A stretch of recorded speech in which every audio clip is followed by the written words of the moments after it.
இந்த பூமியில் பல புனித ஸ்தலங்கள் இருக்கின்றன. ஆனால் அவற்றில் சில இடங்கள் மட்டும் மனித மனதை ஆழமாகத் தொடும். அந்த வகையில் தமிழ்நாட்டின் இதயத்தில் திகழும் திருவண்ணாமலை ஆன்மீகத்தின் உயிராக கருதப்படுகிறது. இங்கு உள்ள அருணாச்சலேஸ்வரர் கோவில் சாதாரண கோவில் அல்ல, அது ஒரு தெய்வீக அனுபவம். இந்த கதையை ஆரம்பிப்போம், காலத்தின் எல்லைகளை கடந்த ஒரு தருணத்தில். ஒரு நாள் பிரம்மா மற்றும் விஷ்ணு என்ற இரு பெரிய தெய்வங்கள் தங்களுள் யார் உயர்ந்தவர் என்ற விவாதத்தில் ஈடுபட்டனர். அந்த விவாதம் வெறும் வார்த்தைகளில் முடிவடையவில்லை. அது பெருமை, அறிவு, அதிகாரம் ஆகியவற்றின் சண்டையாக மாறியது. அந்த நேரத்தில் பிரபஞ்சத்தின் மையத்தில் திடீரென ஒரு அதிசயம் நிகழ்ந்தது. எந்த தொடக்கம், எந்த முடிவு இல்லாத ஒரு பிரம்மாண்டமான அக்னி தூண் தோன்றியது.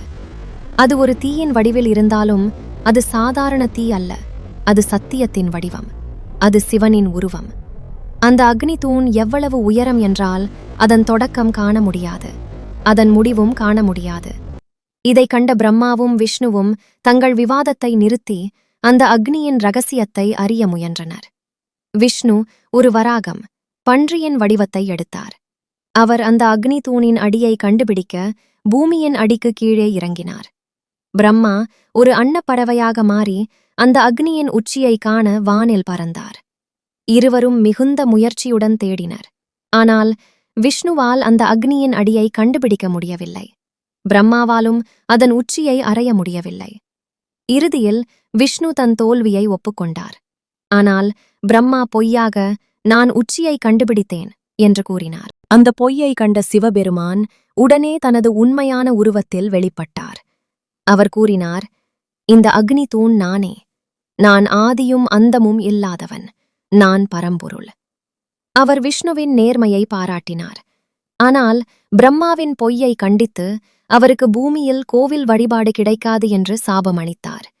இந்த நிகழ்வுதான் அருணாச்சலத்தின் ஆரம்பம். அந்த அக்னி தூண் மனிதர்களுக்கு அணுக முடியாத அளவு தீவிரமாக இருந்ததால் சிவன் அதை ஒரு மலை வடிவமாக மாற்றினார். அதுவே இன்று நாம் காணும் அருணாச்சலமலை. இந்த மலை ஒரு சாதாரண மலை அல்ல, அது சிவனின் அக்னி லிங்கம். இந்த மலையை சுற்றி பல முனிவர்கள், சித்தர்கள், யோகிகள் தங்கள் தவத்தை மேற்கொண்டனர். அவர்கள் இந்த இடத்தை தெய்வீகமாக மாற்றினர். காலம் சென்றது. பாண்டியர், சோழர், நாயக்கர் போன்ற மன்னர்கள் இந்த புனித தலத்தின் மகிமையை உணர்ந்து இங்கு ஒரு பெரிய கோவில் கட்டத் தொடங்கினர். ஒவ்வொரு காலத்திலும் கோவில் விரிவடைந்தது. உயரமான கோபுரங்கள், அழகான மண்டபங்கள், கலை நயமிக்க சிற்பங்கள், இவை சேர்ந்து இந்த கோவிலை ஒரு அதிசயமாக மாற்றின. இன்று இந்த கோவில் இந்தியாவின் மிகப்பெரிய சிவன் கோவில்களில் ஒன்றாக விளங்குகிறது. இந்த கோவிலின் முக்கிய தனிச்சிறப்பு என்னவென்றால், இது பஞ்சபூத ஸ்தலங்களில் அக்னி தத்துவத்தை குறிக்கும் தலம்.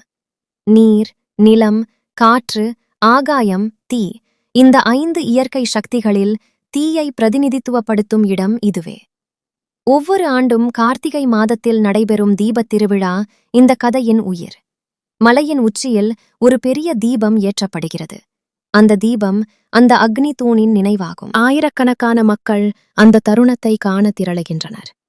அந்த நேரத்தில் முழு திருவண்ணாமலை ஒரு ஆன்மீக ஒளியில் மூழ்குகிறது. அண்ணாமலையார்க்கு ஹரோகரா, அண்ணாமலையார்க்கு ஹரோகரா என்ற கோஷம் வானம் முழுவதும் ஒலிக்கிறது. அந்த அனுபவம் வார்த்தைகளால் விவரிக்க முடியாதது. மேலும் இந்த மலையை சுற்றி நடப்பது கிரிவலம், மிக புனிதமான வழிபாடாக கருதப்படுகிறது. சுமார் 14 கிலோமீட்டர் நீளமுள்ள இந்த பாதையில் பக்தர்கள் கால்நடையாக மலையை சுற்றுகின்றனர். அவர்கள் மனதில் ஒரு நம்பிக்கை, இந்த மலையை சுற்றினால் சிவன் அருள் கிடைக்கும். அது வெறும் நம்பிக்கை அல்ல, அது அனுபவம். இந்த இடம் ஆன்மீக தேடலுக்கான ஒரு வாயில். பல யோகிகள், முனிவர்கள் இங்கு தங்கள் வாழ்நாளை செலவழித்துள்ளனர்.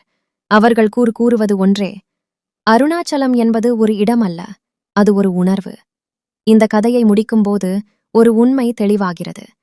திருவண்ணாமலை கோவில் ஒரு கட்டிடம் அல்ல, அது ஒரு சக்தி, அது ஒரு ஜோதி, அது மனிதனை தன்னுள் திரும்பி பார்க்க வைக்கும் ஒரு தெய்வீக அனுபவம். இந்த உலகில் எதுவும் நிரந்தரமில்லை, ஆனால் அருணாச்சலத்தின் ஜோதி, அது என்றும் அணையாதது.